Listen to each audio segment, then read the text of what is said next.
Olá, queridos estudantes dominantes online, professor Sandro Massarani, e vamos nesta aula falar sobre o ciclo do ouro no Brasil colonial. Bem, famoso ditado, né? Água mole em pedra dura, tanto bate até que fura.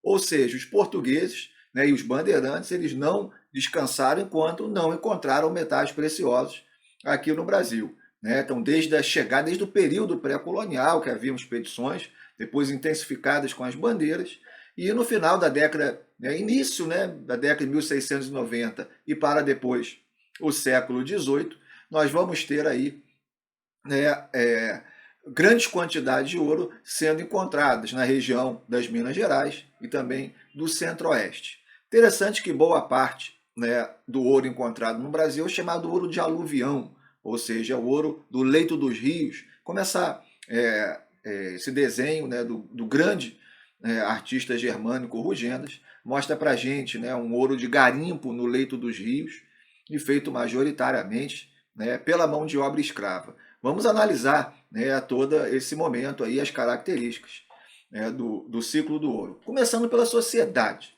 A sociedade, o ciclo do ouro, a sociedade mineradora. E aqui eu trouxe, né, um comparativo das pirâmides sociais, da sociedade do açúcar, que comentamos na aula de estrutura social, e agora da sociedade da mineração. Então, a sociedade do açúcar é uma sociedade extremamente bipolar, okay? Onde no topo nós temos os senhores de engenho, familiares e agregados, e a base é toda de escravos. Já a sociedade mineradora, ela tem aí um diferencial, o surgimento de uma classe intermediária. No topo nós temos os grandes mineradores, agora no miolo temos uma classe chamada intermediária, uma classe média, onde temos pequenos mineradores, trabalhadores livres, padres, soldados, funcionários públicos, mas a base continua sendo extremamente escravista. Então temos aí semelhanças e diferenças entre a sociedade do açúcar e a sociedade da mineração. Vamos continuar falando, né, da sociedade mineradora. Quando o ouro é descoberto, há um grande caos. Né? Então, milhares e milhares e milhares de pessoas vão vir dos diversos locais, né, da colônia e também de Portugal. Há relatos de que em algumas pequenas vilas, cidades portuguesas, até quase metade da população masculina, né, foi embora para tentar a sorte aqui no Brasil. Né? Sempre essa ideia de que o ouro, né, seria aí, você vai acabar encontrando ouro, vai ficar rico e tal. Então, sempre quando temos uma corrida do ouro ou de metais preciosos, há essa confusão. Tivemos basicamente três grandes corridas de metais preciosos na história da América. A América Espanhola, né, no Peru, Bolívia, as Minas de Potosí, no Brasil e no século XIX, na costa oeste dos Estados Unidos. Bem, como comentamos, há uma introdução de uma classe intermediária, a gente viu ali na pirâmide, de diversos setores. E é interessante, pessoal, que a sociedade mineradora ela tinha um pouco mais de mobilidade social. A sociedade do açúcar não havia praticamente mobilidade social, mas na sociedade mineradora nós temos, por exemplo, um pequeno minerador, ele pode encontrar uma grande quantidade de ouro e se tornar um grande minerador. Um grande minerador pode ir à falência e vir um pequeno minerador. E, inclusive, nós vamos ter um aumento de alforria, de escravos libertos, né? Escravos que recebiam alforria, liberdade. Por quê? Pela lei, se um dono de escravos não conseguisse mais sustentar o escravo, ele é obrigado a dar alforria. E, de certa forma, isso vai acontecer em alguns momentos na sociedade mineradora. Mas a mobilidade social dos escravos era muito, muito pequena. Mas havia essa maior mobilidade social como um todo na sociedade do ouro, né, na sociedade mineradora.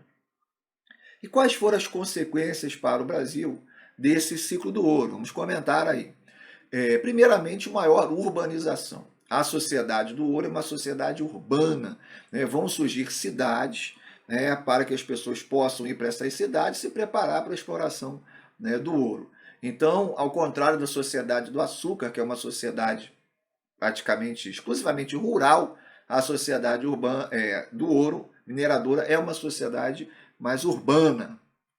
Vamos ter maior integração entre as regiões brasileiras, isso é interessante. Na sociedade do açúcar havia muito menos integração, a ideia de cultivo do açúcar e de exportação, mas agora, com a sociedade do ouro, ela, por exemplo, vai ser abastecida pela pecuária, nós vamos ter um maior contato entre as capitanias, maior circulação de pessoas por dentro do Brasil, por causa do ciclo do ouro. O fortalecimento do mercado interno, porque essas cidades vão precisar ser abastecidas, o mercado interno, aquele que vai comprar as coisas dentro da região, e temos a interiorização do povoamento. A mineração ela é interiorana, não vai ser realizada no litoral. Então vamos ter aí a interiorização do povoamento, tanto para as Minas Gerais quanto para o Centro-Oeste. Portugal, a gente vai comentar já um pouquinho mais para frente, ele vai tentar extorquir a sociedade mineradora com altos impostos. E isso vai gerar revoltas importantíssimas.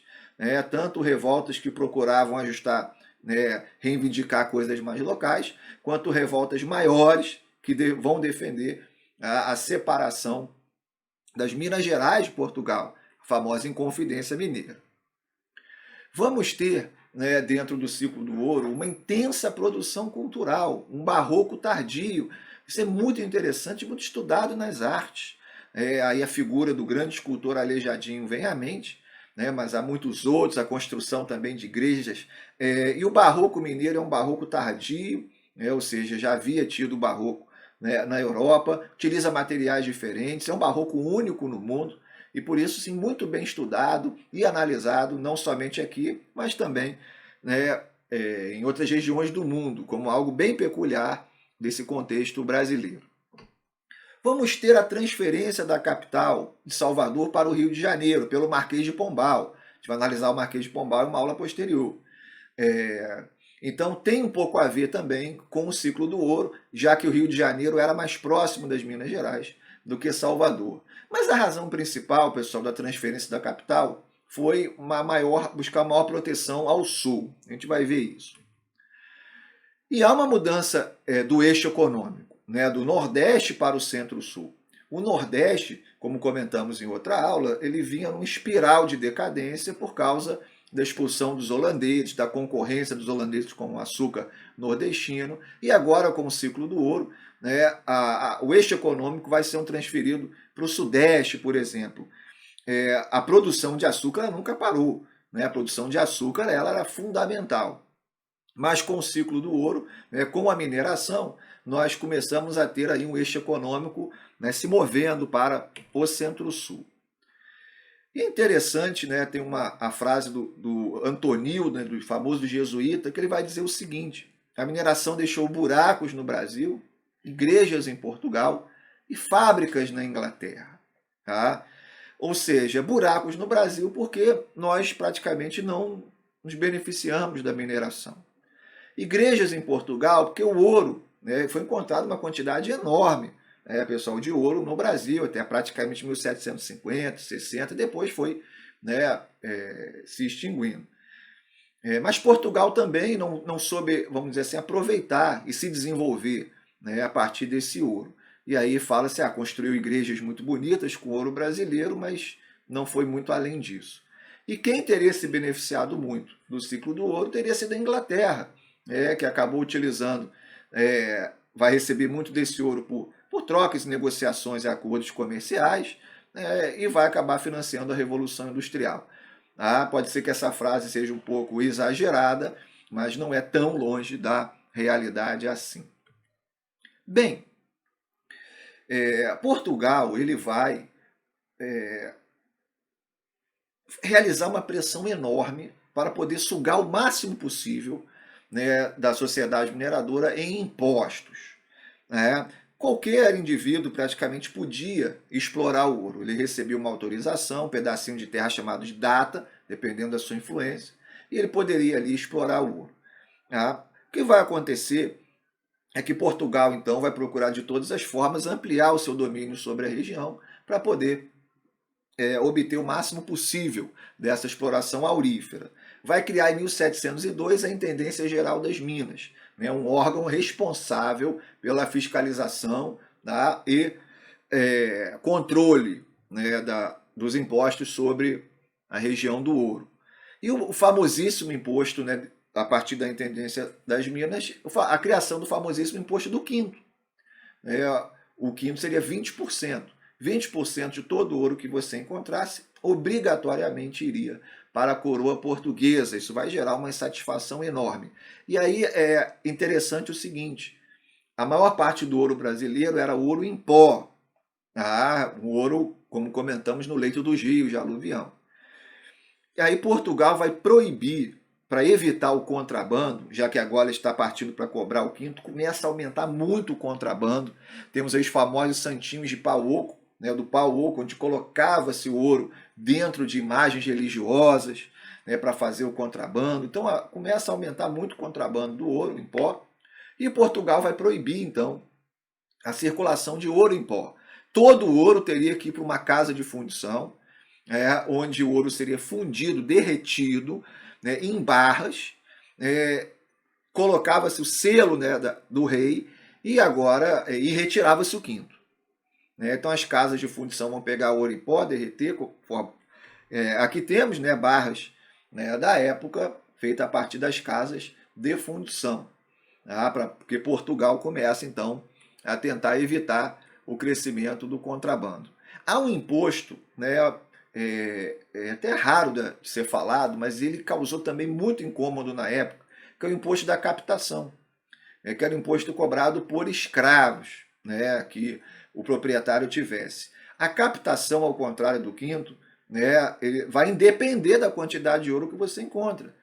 Então, se o proprietário praticamente não encontra ouro, mesmo assim teria que pagar esse imposto. Isso vai trazer grande reclamação, né, dos mineradores, dos proprietários desses escravos, mineradores, no pagamento desse imposto. E aí vai gerar, inclusive, as alforrias, a liberdade de escravos, porque o minerador não vai conseguir pagar esse imposto. E nós vamos ter um ato que Portugal estava planejando, que é a derrama. A derrama vai ser aí uma razão muito forte, nós vamos ver, da Inconfidência Mineira. O que seria a derrama? Se o quinto total de um município não atingisse por ano a quantidade de 100 arrobas, que era a medida de peso na época, a cobrança seria transferida para a população. E isso vai, por exemplo, causar grande, né, preocupação em Vila Rica, depois se tornaria Ouro Preto. A derrama, pessoal, nunca chegou a ser cobrada efetivamente, mas só o seu anúncio já vai gerar muitos problemas. Então, o que vai acontecer? O ouro brasileiro ele foi acabando. Nós temos aí algumas décadas de grande, né, produção e exploração do ouro, mas o ouro foi diminuindo. E Portugal muitas vezes achava que era somente o contrabando e ia aumentando os impostos, ia pressionando a população, mas já não havia mais aquela quantidade de ouro. E isso vai gerar revoltas, né, importantes, como a revolta de Vila Rica ou Felipe dos Santos, e a Inconfidência Mineira, que nós vamos ver em aulas posteriores de revoltas.